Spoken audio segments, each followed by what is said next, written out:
Welcome to our Devos this week, where we are talking very plainly about those moments when we make a mistake. It's going to happen.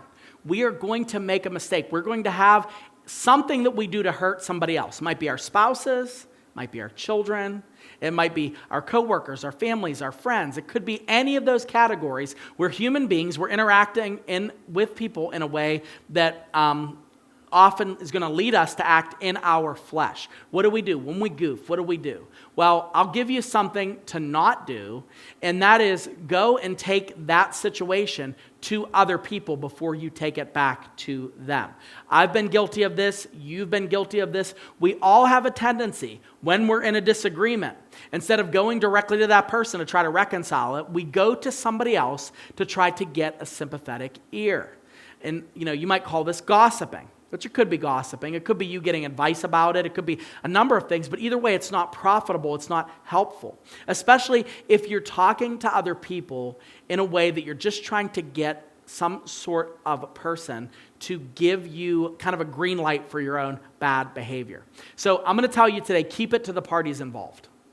Keep it to the parties involved, okay? Now, believe it or not, Jesus in Matthew chapter 18 gives us a way to handle this. If there's something between you, you go to the person that has the offense first, try to reconcile. If they will not reconcile, if they won't admit their sin, you bring another person, then you take it before the church. There's like a whole thing, okay? But I genuinely want you to examine this first from the perspective of you and your conflicts right now.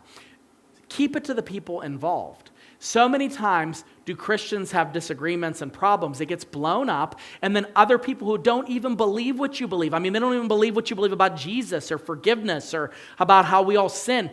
And they get involved in the middle of drama that they shouldn't be involved in. This was a big problem for the Corinthian church. That's why in 1 Corinthians chapter 6, Paul writes to them, when one of you has a grievance against another, does he dare go to the law before the unrighteous instead of the saints? He goes, why are you going outside of the church to handle church drama? Why are you trying to go and get other people that don't even believe what you believe involved in this drama? He said, keep it within. Try to deal with it within. And that's important. Now, I want to, of course, say this. Of course, we're in 2022. If somebody's abusing you, if somebody's hurt you, if somebody's, defrauded you, and it's a legal matter, yeah, you should call the police. I'm not saying that. I'm not saying if somebody tries to kill you or somebody steals from you, and then, they cause this big drama, don't be like, well, I didn't call the police because they're a Christian, I'm a Christian. No.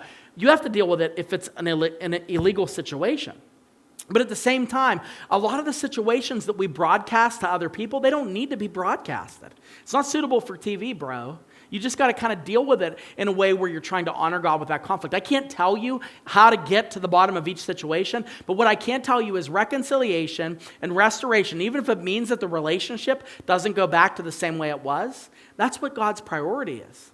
That you bring that other person back to wholeness and you yourself make amends for that.